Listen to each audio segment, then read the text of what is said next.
Ylber Ramadani foli dje pas humbjes së Lecces ndaj Lazios. Këto të fundit ja dolën të fitonin me rezultatin 2-0, ndërsa nga minuta e parë luajtën Ylber Ramadani dhe Medon Berisha.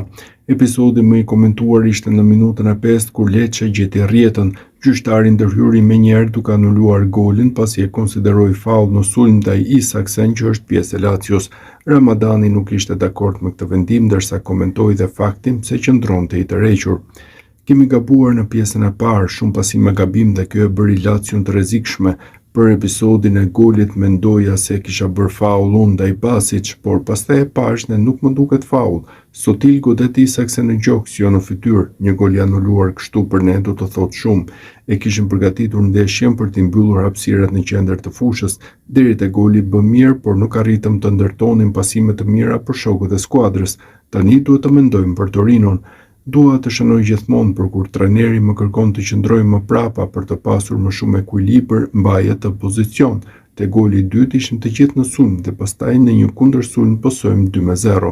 Trajneri më kërkonte të jepja më shumë ekuilibër, u shpreh Ramadani pas ndeshjes.